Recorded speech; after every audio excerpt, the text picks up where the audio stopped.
का इंतजार लंबे समय से चल रहा था। क्या घटना थी? 2 पावर्स के मिलने की घटना। ये पावर्स कैसी हैं? ग्लोबल पावर्स हैं। एक नंबर 1 जीडीपी, एक नंबर 2 जीडीपी।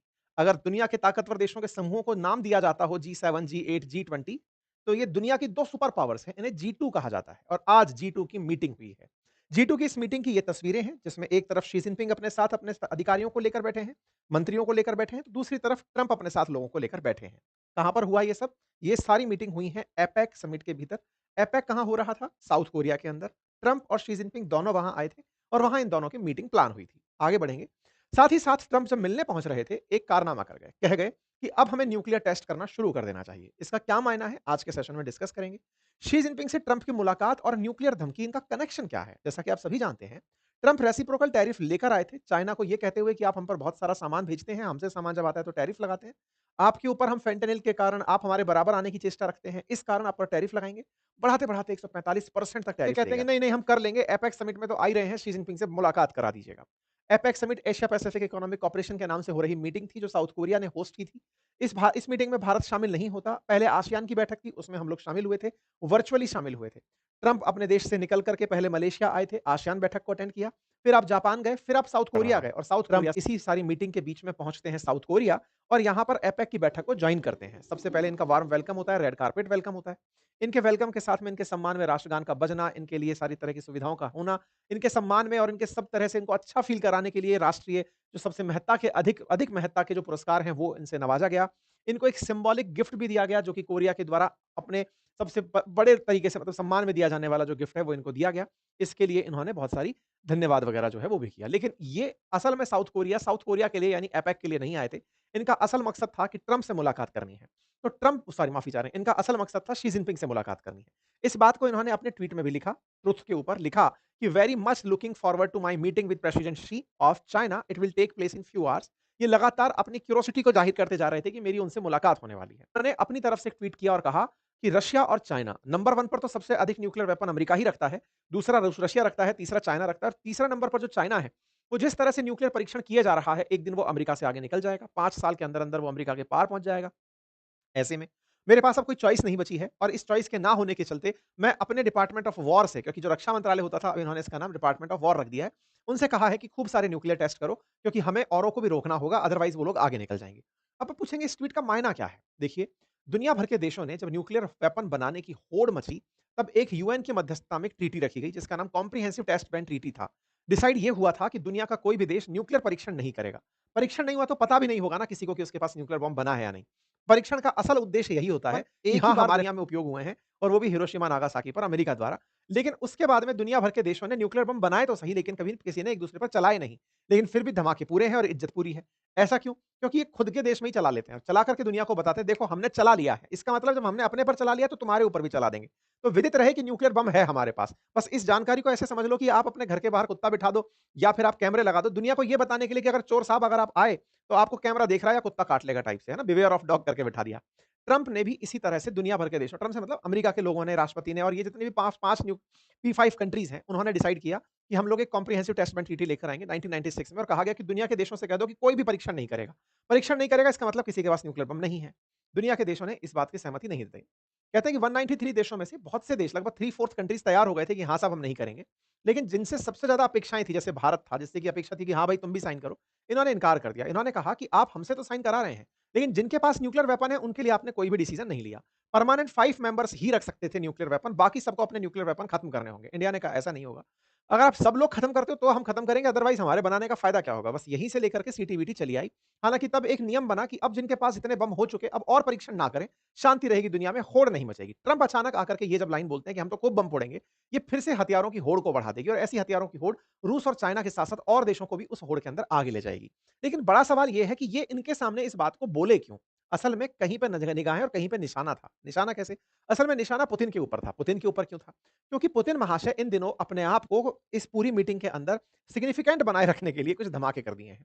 हुआ ये है कि इन्होंने हाल ही में एक ड्रोन का परीक्षण किया है। देखिए, ड्रोन अक्सर हम लोगों ने हवा में उड़ते हुए देखे हैं, लेकिन इन्होंने पानी के ड्रोन का परीक्षण किया है और उस पानी के ड्रोन को चलाया है न्यूक्लियर वेपन से, मतलब न्यूक्लियर एनर्जी से चलाया है। और ये न्यूक्लियर आर्म्ड मिसाइल भी, मतलब ऐसे समझिए, थोड़ा-सा मैं इसको टेक्निकल तरीके से समझाने की जगह आसान भाषा में बताता हूँ। देखिए क्या है कि ड्रोन मतलब समझिए कि छोटी सबमरीन टाइप से हो गया जो पानी के भीतर चल रहा होगा।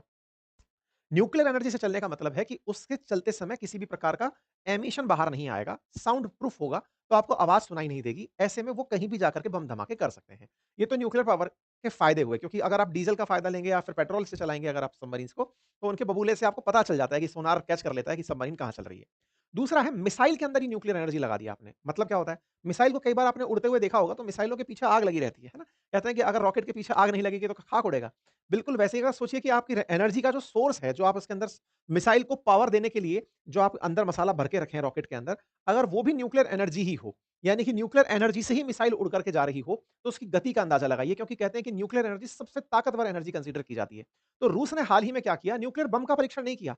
मिसाइल को जो एनर्जी मिलनी चाहिए वो न्यूक्लियर एनर्जी है। मतलब अब तक न्यूक्लियर बॉम्ब के रूप में लोग सोचते थे कि बम फटेगा तो नुकसान होगा, लेकिन उस एनर्जी से अगर मिसाइल उड़ेगी, तो वो मिसाइल पकड़ में नहीं आएगी। आप ऐसे समझिए कि इनकी न्यूक्लियर मिसाइल इनके एस-400 के पकड़ में नहीं आएगी। मतलब इतना तेज़ी से शूट करने वाली मिसाइल उन्होंने बना ली, और वो भी चलाने का तरीका ड्रोन से बना लिया। ड्रोन का मतलब पानी के ड्रोन से इन्होंने ये काम किया। अब जैसे ही इन्होंने ये धमाका किया, ट्रम्प बेचैन हो गए कि यार ये तो बहुत आगे निकल गया। ऐसे में शी जिनपिंग से मुलाकात कर रहे थे और इनको पता है, शी जिनपिंग हुआ, नॉर्थ कोरिया हुआ, रूस हुआ, ये तो सब एक ही हैं। तो ऐसे में नॉर्थ कोरिया ने भी इनके आते खेला कर दिया। मतलब ट्रम्प इधर साउथ कोरिया आ रहे हैं, पहुँच रहे हैं, और उधर नॉर्थ कोरिया वाले अपना मिसाइल चला दे रहे हैं। जैसे सब देश अपनी-अपनी तरफ से वेलकम देते हैं ना कि हाँ भाई, उनके आने पर सम्मान में क्या किया, नॉर्थ कोरिया ने मिसाइल परीक्षण कर दिया। तो ट्रम्प ये जानते हैं कि जिस क्षेत्र से वो वापस लौटे हैं सुरक्षित, वो क्षेत्र काफ़ी टेंस है। ट्रम्प के लिए तो बहुत ज़्यादा टेंस है। दुनिया के ये सारे देश हैं जिनके पास न्यूक्लियर वेपन है। सबसे ज़्यादा नंबर के हिसाब से रशिया है, लेकिन अमेरिका खुद का क्लेम करता है। नंबर 3 पर चाइना आता है, नंबर 4 पर इंडिया आता है, फिर पाकिस्तान आता है। इस तरीके से, मतलब सॉरी, नंबर 4 पर यूनाइटेड किंगडम आता है, फिर इंडिया, फिर पाकिस्तान, इस तरह से ये लोग आते हैं। फ्रांस, यूके, इन सब के जो नंबर्स हैं, ये एस्टिमेटेड नंबर्स हैं। इनके द्वारा क्लेम नहीं किए गए। कभी ना कभी इनके द्वारा किसी न किसी मीडिया के थ्रू इस बात को बाहर निकाल दिया गया कि लोगों में डर बना रहे कि हमारे पास न्यूक्लियर वेपन है।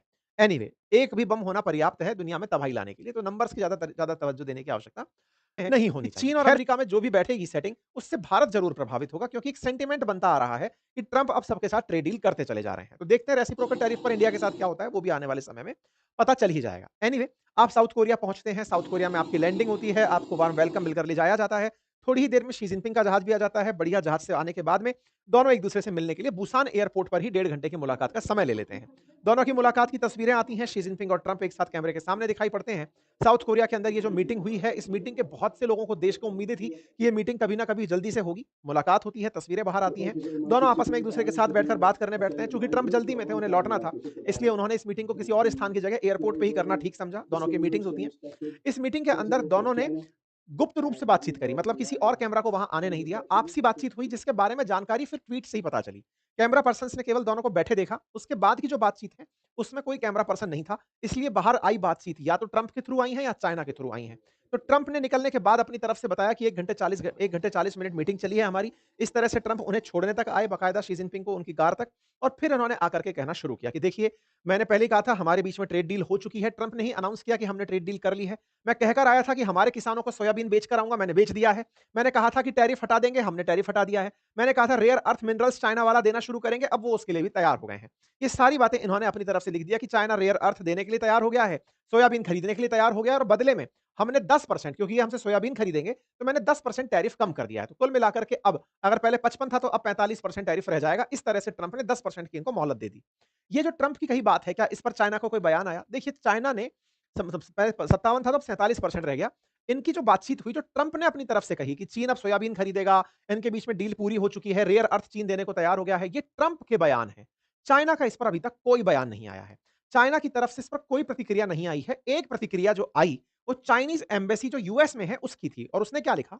The two sides should think big. दोनों देशों को बड़ा सोचना चाहिए, and recognise the long term benefit of cooperation, and must not fall into vicious cycle of mutual retaliation.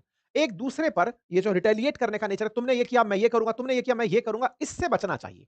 दोनों देशों को आगे बढ़ना चाहिए, एक दूसरे के साथ बढ़ना चाहिए, लेकिन बदले की कार्रवाई में आगे नहीं बढ़ना चाहिए। ये ट्वीट के मायने निकाले जा रहे हैं। इसमें लिखा गया है कि चाइनीज इकोनॉमी बहुत बड़ी है, और इसमें यह भी लिखा जा रहा है कि we have confidence and capability to navigate all kind of risk and challenges. अर्थात हम हर तरह के रिस्क और चैलेंज से निपटने के लिए सक्षम हैं। ये चाइना की एम्बेसी जो यूएस में है, उसके द्वारा बात बोली गई है। अर्थात चाइना वाले इस मीटिंग को सक्सेसफुल नहीं मान रहे। ट्रंप ने जो ट्रेड डील चलाई, ये बिल्कुल वैसे ही है जैसे ट्रंप ने कहा कि भारत और पाकिस्तान के बीच में मैंने शांति वार्ता कराई, लेकिन भारत ने कभी स्वीकार नहीं किया। पाकिस्तान स्वीकार करके खुश हो गया कि हाँ, ट्रम्प साहब आपने मेरी जान बचाई। ऐसे ही अमेरिका और चाइना के बीच में जो ट्रेड डील हुई है, इसको केवल अमेरिका चिल्ला रहा है, चाइना कुछ नहीं बोल रहा है। चाइना नहीं बोल रहा है, इसका प्रमाण क्या है? जब भी ट्रेड डील होते हैं तो साइन होकर के एक-दूसरे के साथ में किताबें एक्सचेंज होती हैं, पत्र एक्सचेंज होते हैं, डायरी एक्सचेंज होती हैं। ऐसा कुछ भी यहां पर नहीं हुआ। यानी कि ऑफिशियल कुछ नहीं हुआ। ट्रंप ने केवल मीडिया को बाइट देने के चक्कर में बयान देकर निकल गए कि तुम मेरा सोयाबीन खरीद लो, अब मैं चलता हूं। बस सोयाबीन बेच करके अपने किसानों को, अपने वोटर्स को खुश करके यहां से निकल गए। इसीलिए हेडिंग बनती है, no formal trade deal agreed, कि दोनों के बीच में कोई फॉर्मल एग्रीमेंट नहीं हुआ। लेकिन ट्रंप ने मीडिया में क्या फैला दिया? डील हो गई, डील हो गई, डील हो गई, ताकि ट्रंप को इज्जत मिले उनके देश में कि देखो ट्रंप कुछ कर कर लौट रहे हैं। कुछ भी नहीं हुआ। चाइना की प्रतिक्रिया से साफ दिख रहा है, ये सब कुछ वहीं की वहीं खड़ा हुआ है। ट्रंप कहते रहे, लेकिन उसके बावजूद भी ये किसी भी नतीजे तक नहीं पहुंचे। फाइनली ट्रंप अपने जहाज में लौट कर जाते हैं। अब जब लौट जाते हैं तो हमारे देश को लेकर बातचीत होना शुरू होती है कि भाई ट्रंप ने शी जिनपिंग से मुलाकात कर ली, मोदी जी से मुलाकात कब होगी? मोदी जी पहले जाकर अपने दोस्त को बधाई तो दे आए थे, लेकिन जब गए थे, ट्रंप ने उसी समय हम पर रेसिप्रोकल टैरिफ का बम फोड़ दिया था। ऐसे में भारत इनसे मिल तो नहीं रहा है, लेकिन अमेरिका ने कुछ अच्छे साइन देने शुरू कर दिए हैं। जैसे चाबहार पोर्ट से भारत अगर अफगानिस्तान के साथ व्यापार करता है तो 6 महीने की ढील दे दी है। ये इनका थोड़ा सही होना दर्शाता है कि आने वाले समय में हम थोड़ा निभ रहे हैं। लेकिन जहां तक बात हो न्यूक्लियर वेपन्स की, तो चाइना वालों की प्रतिक्रिया ये आ गई है कि हाँ, 5 साल में हम आपके बराबर बम बना लेंगे, जितने बनाने हैं बना लो। इसी तरह रशिया ने भी कह दिया कि अगर अमेरिका बम बनाने की टेस्टिंग में दौड़ता है तो हम भी दौड़ेंगे। यानी दुनिया से प्रतिक्रियाएं बम बनाने को लेकर आ गई हैं। हम और आप इस मीटिंग से बहुत सारी उम्मीदें लेकर बैठे थे कि सारे टैरिफ्स हट जाएंगे, ट्रेड डील सही हो जाएंगी। फिलहाल के लिए जो प्रतीत हो रहा है वो ये कि अमेरिका और चाइना के बीच कुछ भी ठीक नहीं हुआ है।